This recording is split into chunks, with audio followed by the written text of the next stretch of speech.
wal marru 'alal qa'id wa salamul ladzi la yatabakhkhar bil baridil lail lidzalik adzibu salami bil hamas. Assalamualaikum warahmatullahi taala wabarakatuh. Kita mulai ya. Kita fokus. Alhamdulillah. Alhamdulillahilladzi arsala rasulahu bil huda wa dinil haq yudhhirahu 'alad dini kullih walau karihal kafirun walau karihal mujrimun. Alhamdulillahilladzi anzala sakinata fi qulubil mu'minin liyazdadu imanan ma imanihim walillahi junudus samawati wal ard wa kana Allahu aliman hakima. Asyhadu an la ilaha illallah wahdahu la syarikalah wa asyhadu anna Muhammadan abduhu wa rasuluhu alladzi la nabiyya wa la rasula ba'da amma ba'd.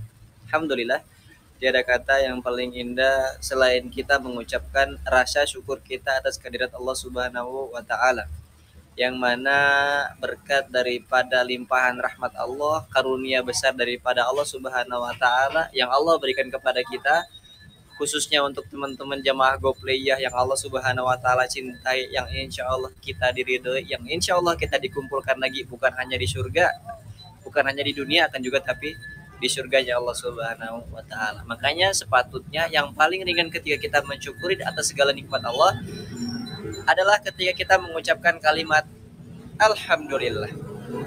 Itu udah paling ringan, itu udah paling gampang, dan itu udah yang paling kecil. Kalau yang paling besarnya bagaimana? Ketika Allah memberikan nikmat kepada kita,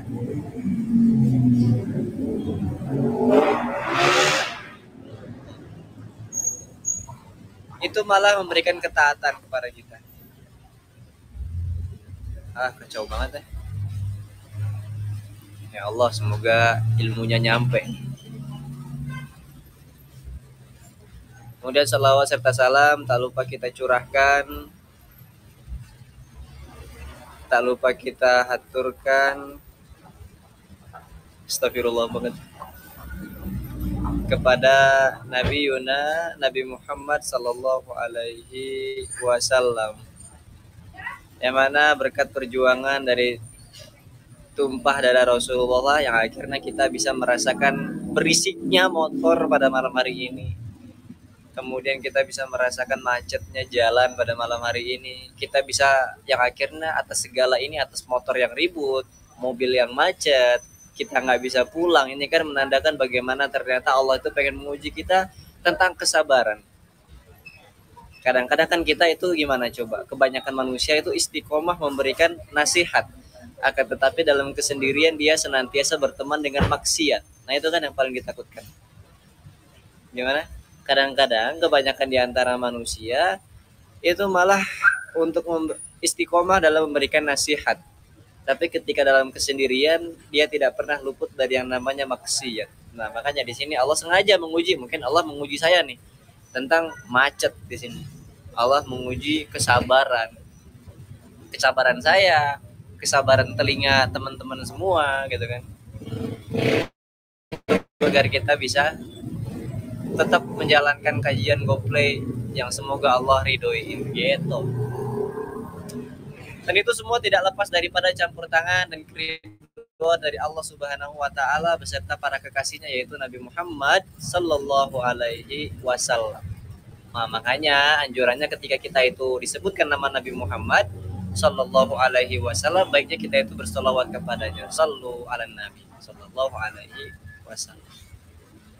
Kemudian saya beribu-ribu besar mengatakan maaf gitu kan, karena kalau kondisinya agak kurang nyaman atau kondisinya agak sedikit mengganggu dengan banyaknya suara-suara ini, kita berdoa semoga dari semua ini malah Allah memberikan karunia berupa sakinahnya di dalam sini. Allah menurunkan kesejahteraannya, Allah menurunkan banyak kemuliaannya pada malam hari ini. Amin amin Allahumma amin. Kemudian saya mau memberitahu juga makasih untuk teman-teman Goplay yang insya Allah istiqomah di dalam sini. Semoga Allah menjadikan setiap ilmu yang sampai kepada hati antum, jangan di akal antum. Kalau ilmu itu cuma sampai di akal, itu namanya sakofah. Ada orang yang banyak ilmu agamanya tapi malah menjalankan maksiat. Nah itu kan namanya Sakofah. Ada orang yang dia mengatakan, ada orang yang hafizul Quran atau hafizah Al-Quran, tapi malah dia yang pacaran. Ada yang begitu. Itulah kalau ilmu itu diletakkannya di akal. Ilmu itu diletakkannya di kepala. Namanya sakofah. Ilmu pengetahuan. Tapi kalau kita lebih dekat dengan sama Allah Subhanahu wa taala dan menjadikan ilmu ini menjadi derajat yang lebih tinggi nantinya di sisi Allah Subhanahu wa taala. Makanya saran saya, jangan letakkan ilmu itu di kepala, tapi resapi dengan hati. Gitu. Insyaallah ya. Teman-teman udah buka semua ini ya. Catatan-catatan tentang Hyung Agam nih, khususan untuk Hyung Agam di sini. Insyaallah kan.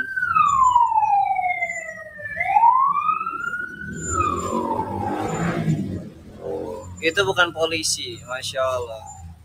Ternyata kita yang Allah berikan masa sehat di sini, Allah panjangkan umur kita di sini. Itu udah berapa banyak orang lewat barusan itu mobil jenazah semua gitu. Mobil-mobil ambulans bolak-balik lewat di situ. Ternyata Allah itu masih memberikan rezeki berupa karunia umur yang panjang untuk kita. Ya teman-teman ya. Contoh gampang doang, kalau kita keluar itu ada orang bahagia, ada orang yang sedang berduka gitu. Ternyata kalau kita paham, kita keluar rumah di outdoor juga bisa dapatkan banyak pelajaran. Di satu sisi di sini orang lagi ngumpul makan, ketawa-ketawa bareng keluarganya. Di sisi satu lagi mobil barusan lewat, mobil jenazah diiringi sama keluarganya, mungkin isak tangis di dalamnya. Makanya antum itu pasti bakal diakad. Antum itu bakal melepas yang namanya kejombloan. Enggak di acara akad. Kalau nggak di acara akad, kalau nggak di acara akad ya di lubang lahat, di liang lahat. Gitu. Ada hikmah tersendiri itu kalau kita, Masya Allah ya, warna-warni kehidupan, betul. Jadi kalau antum itu bakal melepas yang namanya kejombloan. Enggak di puncak akad, ya pasti di lubang, di liang lahat. Dia. Wah, kok OTD enggak tuh? Salah kalau kita, Insya Allah ya.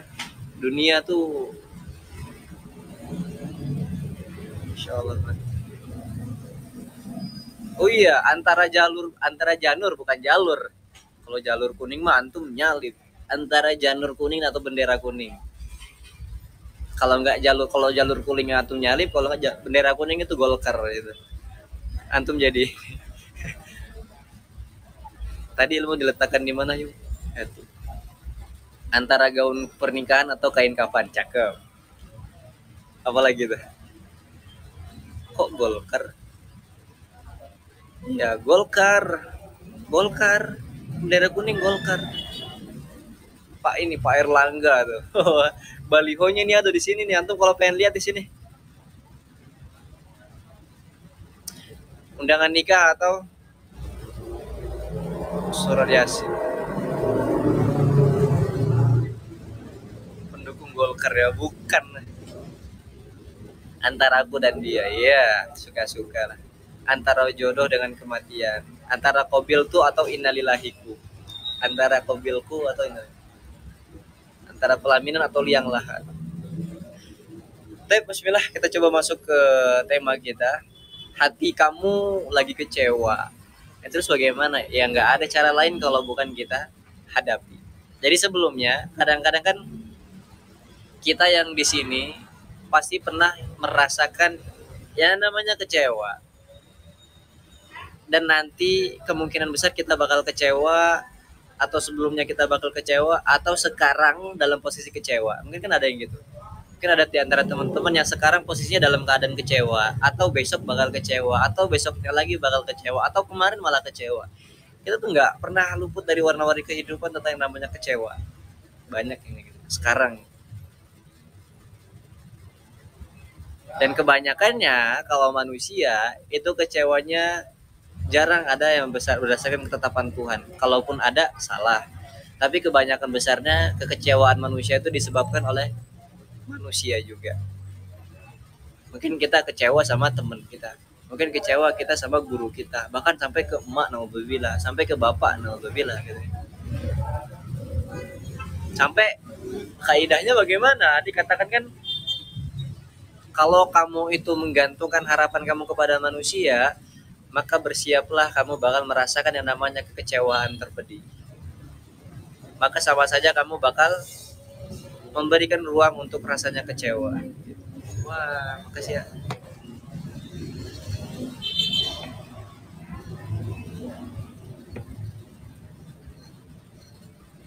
Pasti.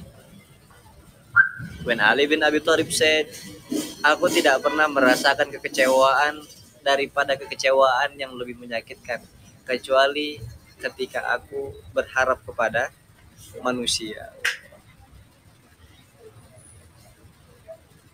Pas banget ya. Nah, ini sebelum untuk bagaimana cara kita menanggapi kecewa, daripada kita mengecewakan orang lain, saya mau ngasih saran. Ada cerita, ini saya ulang dengan prolog ya.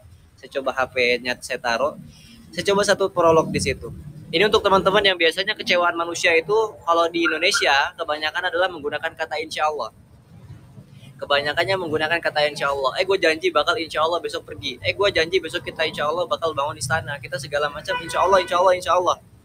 Mungkin kita juga termasuk daripada insya Allah. Gitu. Saya termasuk orang yang suka-suka insya Allah, akan tetapi juga sering mengabaikan daripada insya Allahnya. Dan ini untuk orang yang sering mengecewakan. Kita juga biasanya mengecewakan orang lain kan.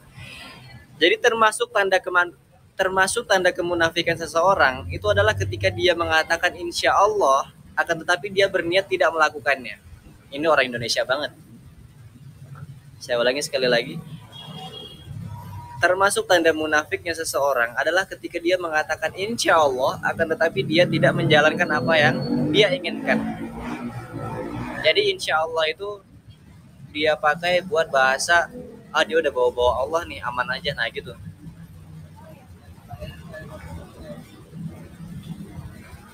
Nolak dengan kata insya Allah, betul. Kalau insya Allahnya manusia itu kan 99% dusta.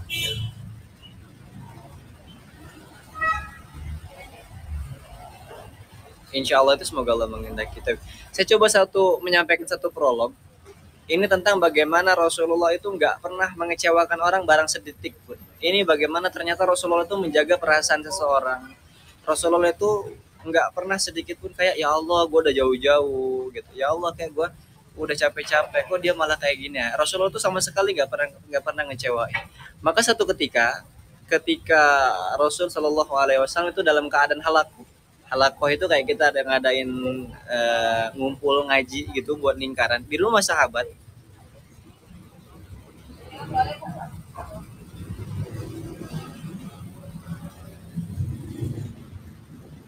Insya Allah sinyalnya mati nih. Sinyalnya mati nggak? Aman ya. Sinyalannya kok nggak ada nih. Kita ini coba nih ya, wifi kan dulu nih.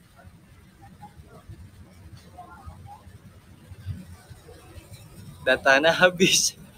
Ya Rob.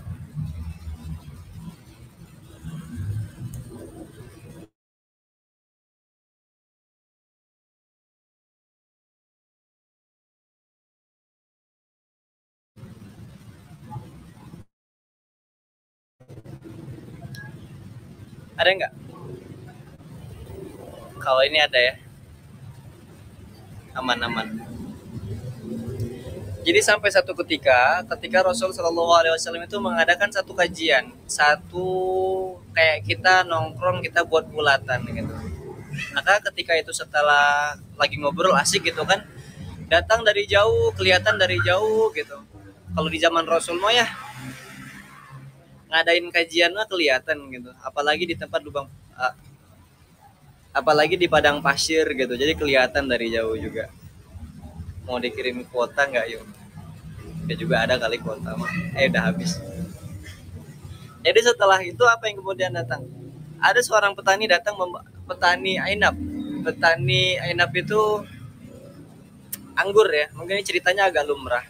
Jadi ketika itu sampailah kepada Rasulullah SAW dan dia mengatakan, ya Rasulullah, aku telah mengalami panen yang masya Allah luar biasa. Akhirnya diberikan di situ bentuk hadiah kepada Rasulullah. Diberikan hadiah kepada Rasulullah. Akhirnya Rasulullah di situ ngambil satu ainab. Halakoh itu apa? Kajian dia buat bulatan gitu. Jadi kajian.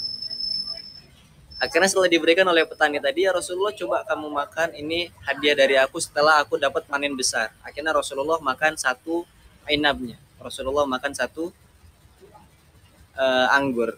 Rasulullah makan satu, setelah itu Rasulullah makan dua, Rasulullah makan tiga, Rasulullah makan empat, Rasulullah makan lima, terus sampai habis.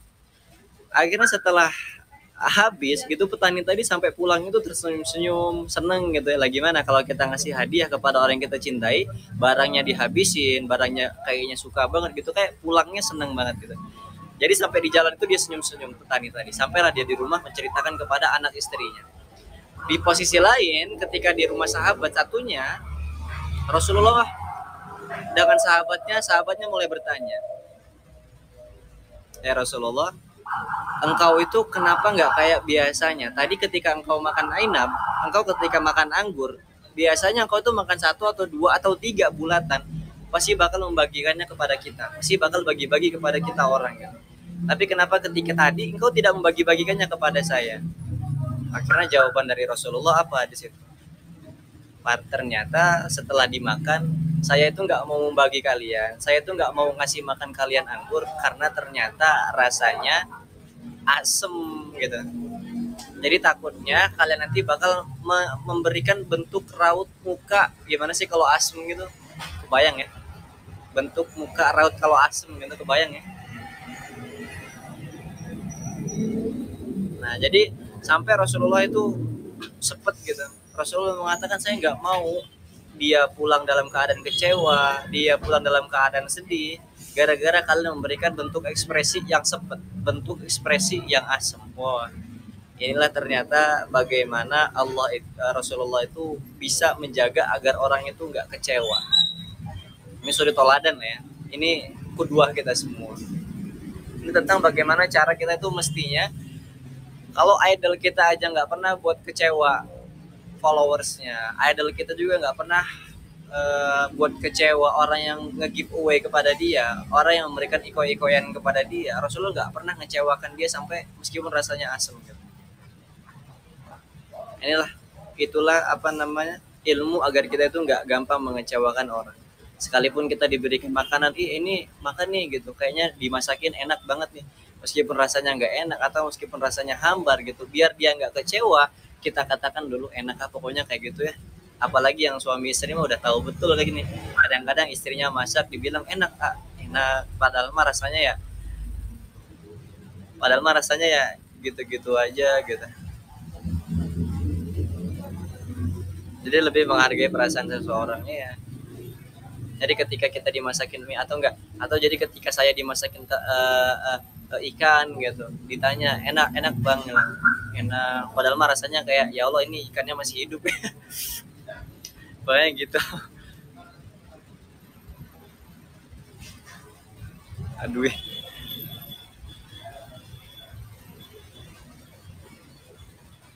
Jadi bohong gitu. Enggak, kita enggak bohong di situ, kita menunjukkan dengan ekspresi kita, ya Allah enak bang. Kita enggak mengatakan enak bang, enak gitu, enak aja.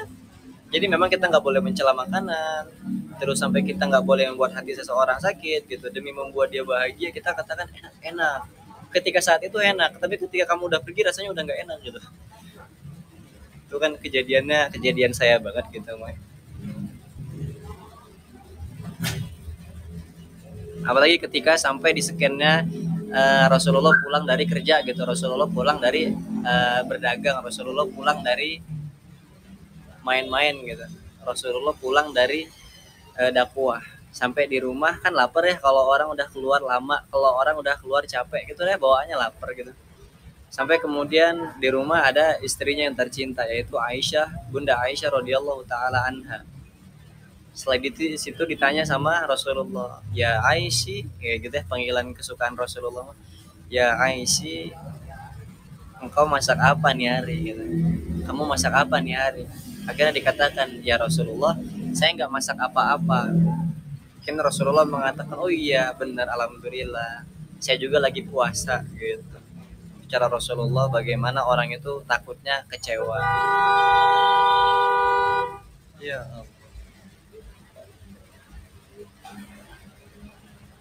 bagaimana ternyata agar orang itu nggak gampang menaruh perasaan kepada kita. Ini kan tentang bawaan baper gitu. Perasaan itu tentang baper kan kita.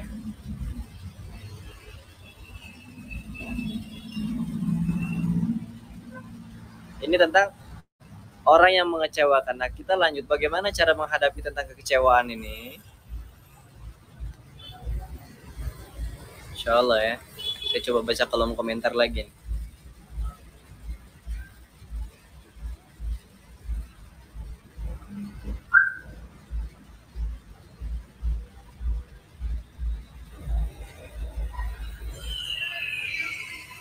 Kuping anak jadi pegang sama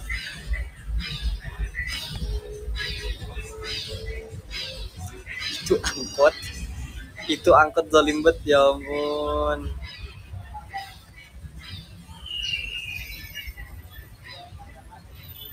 Jadi pengen dihitbah, amin.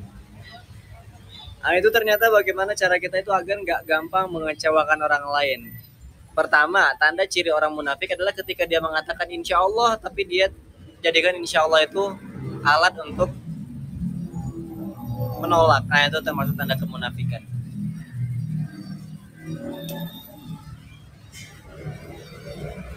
Insya Allah. Untuk orang, untuk antum yang sering malam-malam di sini gitu kan, malam-malam di rumah sunyi gitu. Ternyata di kota, yang katanya di kota itu enak, di kota itu jauh dari rasa enak ya. Pusing gitu kalau di kota kadang-kadang. Enak di kamar. Insya Allah.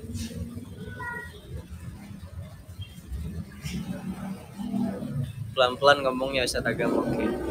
Kita lanjut, ternyata bagaimana cara kita untuk menghadapi kalau kita udah dikecewakan. Kalau kita udah dikecewakan itu bagaimana caranya? Kalau kita udah dikecewakan itu apa sih yang harus kita lakukan? Nah, yang harus kita dilakukan pertama, kalau antum yang sekarang dalam masa dikecewakan, apapun itu, yang pertama kali harus kamu lakukan adalah, kan bentuk kecewa itu bentuk daripada ternyata kalau banyaknya dosa kita, Allah kadang-kadang membuat kita kecewa. Sampai adalah satu kata-kata itu sengaja Allah buat kamu kecewa agar Allah itu mengatakan aku bakal memberikan kepada kamu yang terbaik. Kadang-kadang kita tuh disengaja dibuat kecewa oleh Allah Subhanahu wa taala agar Allah itu memberikan kata di situ, nggak apa-apa, aku memberikan yang terbaik untuk kamu. Jadi kayak scan-nya itu wa asa an takrahu syai'an wa huwa khairul lakum wa asa an tuhibbu syai'an wa huwa syarrul lakum. Cara yang pertama agar kalau kamu udah kecewa itu kan yang Rasulullah sampaikan adalah dengan cara berzikir. Berzikir bahwasanya Allah itu ada di dekat kita. Bukankah Allah sampai kemudian bukan Rasulullah, sampai kemudian bukan para ulama, bukan sampai kemudian para orang-orang soleh yang mengatakan seperti ini. Tetapi bukan ala bidzikrillahi tatmainnul qulub. Dengan cara kamu mengingat Allah, berzikir kepada Allah, hati kamu bakal bisa menjadi tenang di situ. Tatmainu. Jadi kayak kalau hati kamu itu pengen tumaknina itu tenang, tumaknina itu adem, tumaknina itu nyantai, ya kamu perbanyak zikir kepada Allah Subhanahu wa taala. Sampai ini perlu diamalin ya. Ini sampai perlu diamal. Ada hadis Rasulullah, ini riwayat daripada Imam Muslim, an Abi Hurairah radhiyallahu anhu qala anna Rasulullah sallallahu alaihi wasallam yaqul. Jadi kalau kamu setelah sholat kamu membaca subhanallah 33 kali, kemudian alhamdulillah 33 kali, Allahu akbar 33 kali, lalu totalnya 99, akhirnya kamu genapkan dengan 100 dengan kalimat la ilaha illa alhamdulillah la ilaha illallah wahdahu la syarikalah lahul mulku wa lahul hamdu wa huwa ala kulli syai'in qadir, maka dosanya bakal dihapus walaupun sebanyak buih yang di lautan. Itu amalan kalau kita berzikir. Saya ulangi sekali lagi, ini riwayat daripada Imam Muslim. an Abi Hurairah radhiyallahu anhu anna Rasulullah sallallahu alaihi wasallam qala.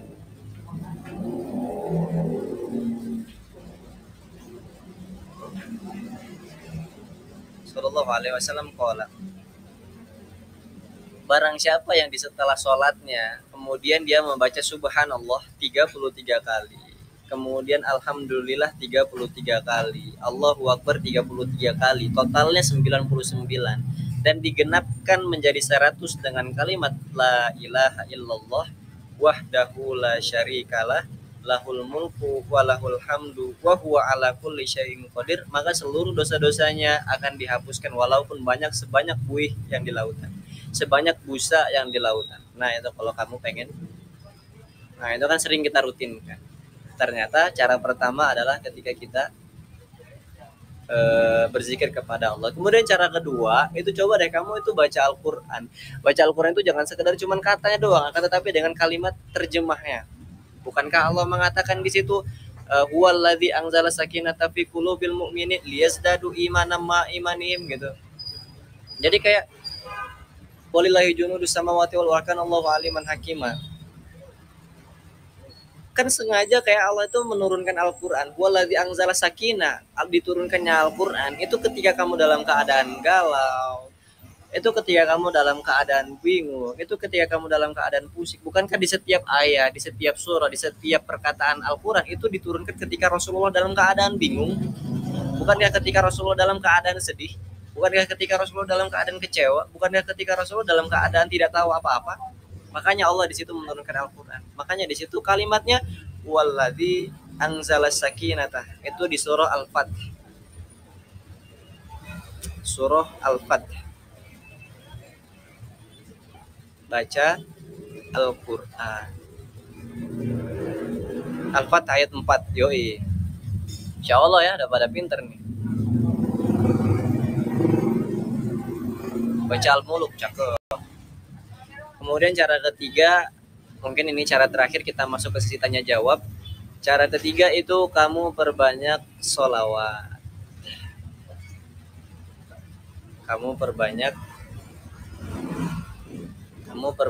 sholawat. Kan sampai dikatakan itu innallaha wa malaikatahu yusalluna 'alan nabi ya ayyuhalladzina amanu sallu alaihi wasallimu taslima. Jadi seluruh orang-orang langit, seluruh penduduk-penduduk langit, baik itu innallaha wa malaikatahu, jangankan para malaikat, Allah juga berselawat kepada Rasul sallallahu alaihi wasallam. Jangankan kita, mestinya para malaikat juga kemudian bersalawat kepada Rasul sallallahu alaihi wasallam. Ini cara ketiga, kita bersalawat kepadanya. Jadi saya pernah menyampaikan, saya pernah nyenggol sedikit tentang bagaimana kalau kita konsep kita bersalawat beda kita manusia. Konsepnya itu beda ketika kita dengan kita manusia yang bersalawat kepada Rasulullah dan malaikat yang dan Allah Subhanahu wa taala yang bersalawat kepadanya, itu bedanya bagaimana konsepnya. Jadi ternyata Rasulullah itu bentuknya di tengah. Jadi ternyata Rasulullah itu bentuknya di tengah. Ini Rasulullah sallallahu alaihi wasallam, malaikat, kemudian Allah Subhanahu wa taala itu bersalawat kepada Rasulullah agar memberikan rahmat. Agar memberikan sakinah kepadanya. Lalu kita yang bersalawat kepadanya itu kan dari bawah ke atas.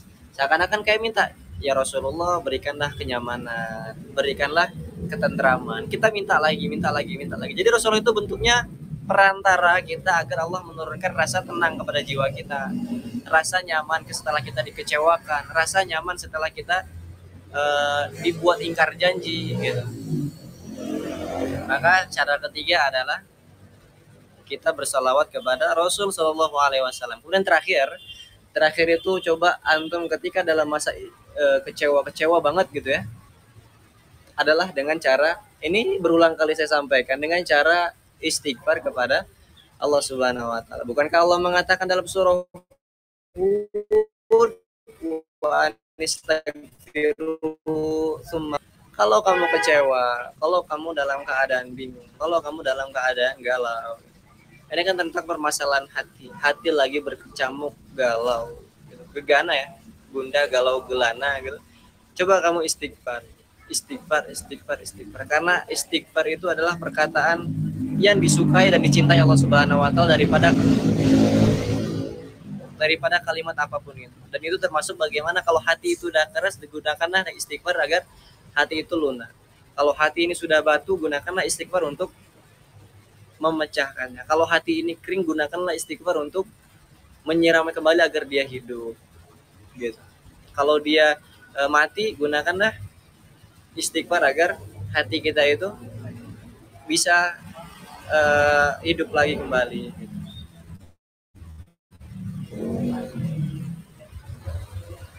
Ini Husain nih.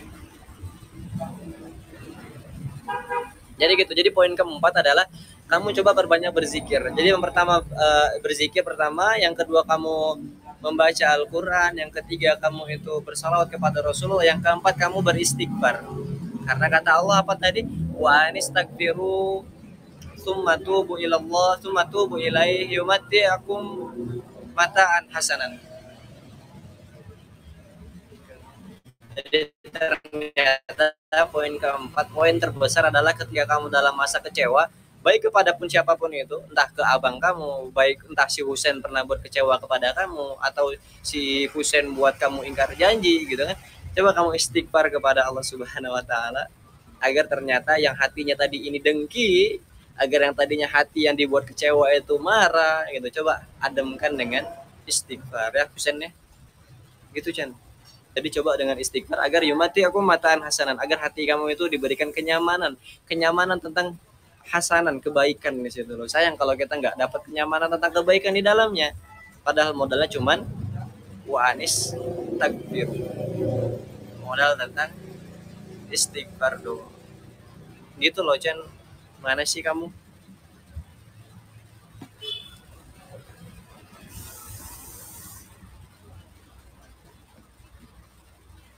Emang ini Husain, biasanya Husain itu namanya aneh gini. Nggak mau dia nama. Insya Allah ya, kita udah 44 menit. Dapat ya poin-poinnya, ada cuma 4 poin sih.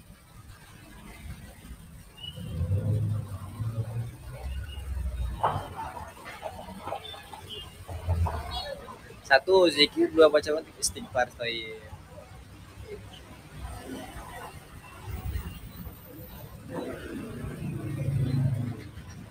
Jadi saya bilang tadi pertama, kalau misalkan antum pernah dibuat kecewa sama si siapa, contohnya kamu tadinya kecewa, Allah memberikan tumaninah ke dalam hati kamu. Allah memberikan rasa nyaman, Allah memberikan rasa ketenangan, zikir. Kamu baca Al-Quran, kamu sholawat gitu. Wah, Masya Allah ya.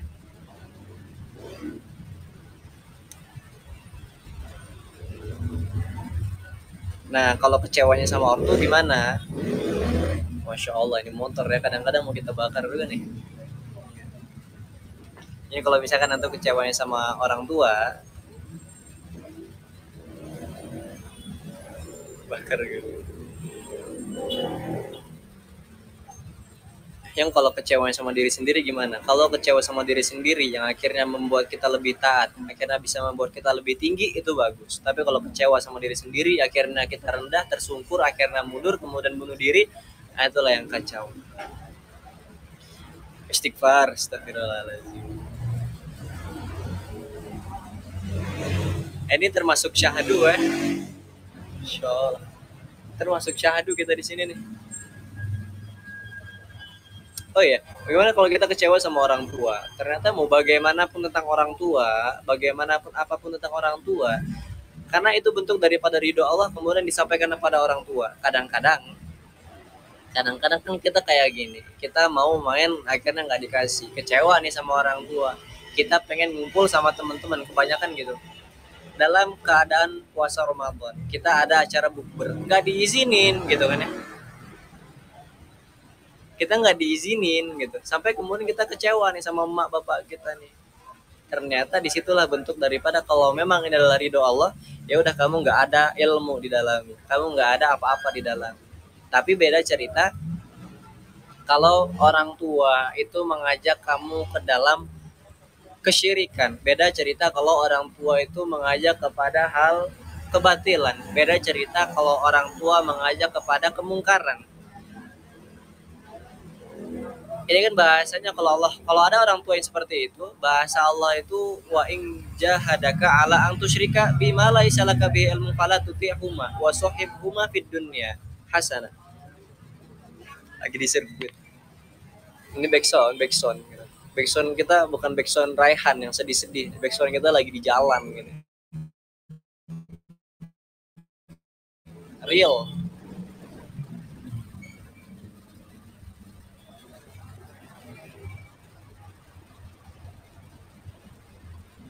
Rehan mah galau terus tadi. Iya tuh.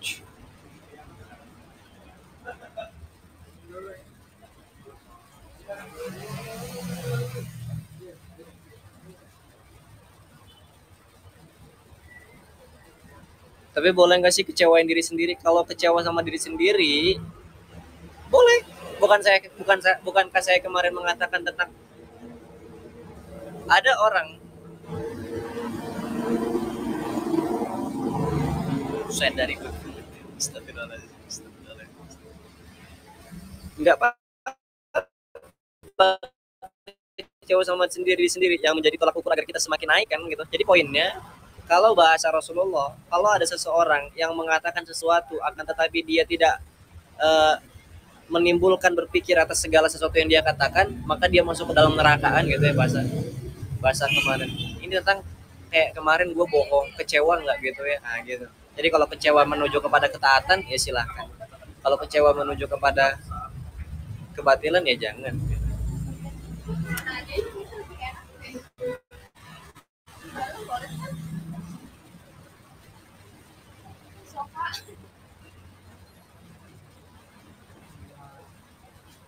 Nah kalau kamu minta doa kalau kamu lagi galau, ini doanya.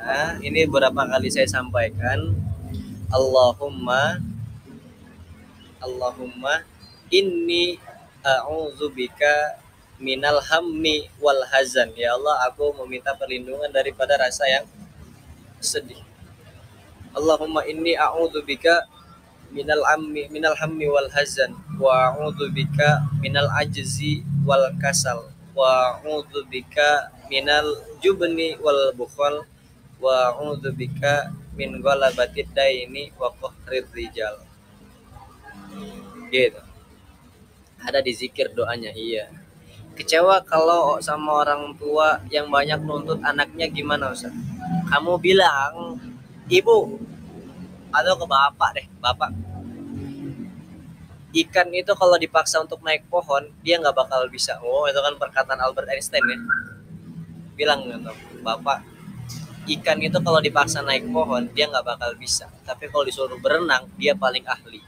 Mungkin kalau bapak pengen aku jadi jago-jago matematika, saya bukan di sana.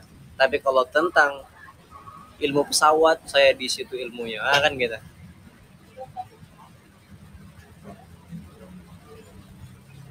Kalau kecewa sama teman sendiri, makanya jangan berharap kepada manusia. Auto kena serampang piring sama mbak. Iya sih. Ah ini doanya nih Nadia Putri.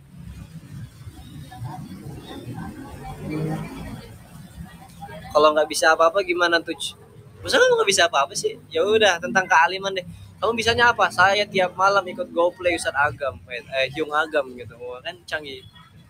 Itu bisa jadi ilmu juga tuh. Oh iya, GoPlay isinya apa? Kajian mama. Wah, nggak bakal kena serepet gitu kagak. Paling mantap itu jawabannya gitu. Pasti bangga, jelas dong. Pasti bangga.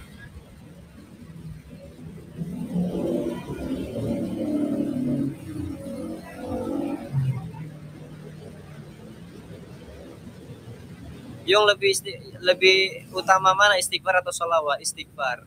Istighfar itu kan bentuk daripada, bukankah ketika Nabi Adam alaihissalam itu keluar dari surga kemudian dia beristighfar dengan Allah dan kemudian dia mengatakan Rabbana dhalamna anfusana wa illam taghfir lana wa tarhamna lanakunanna minal khasirin.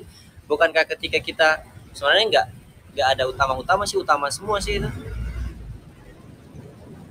Sampai ada yang mengatakan juga dalam riwayat ini, nggak tahu ya ini sahih atau enggak, ketika Nabi Adam alaihissalam itu diciptakan dari kepalanya yang nunduk ke bawah kemudian dia menatap ke langit gitu, menatap ke atas, kalimat yang pertama kali dia lihat di situ kan bentuk sholawat kepada Rasul Shallallahu Alaihi Wasallam.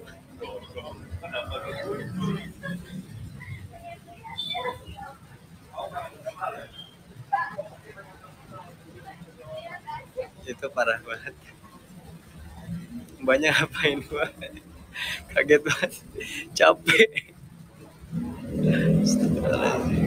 capek gua.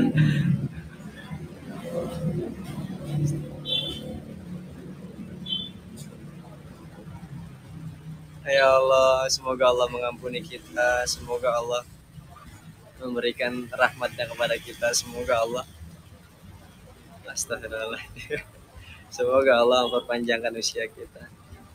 Amin amin Allahumma amin. Kalian yang nyegerin mata nih. Pengen tahi, oh sama. Astagfirullah. Pegang dada ya. Astagfirullah. Astagfirullah. Saya di sini guys itu sudah dikerumunin, ini bakal dimintain foto, makanya saya mau lama-lama.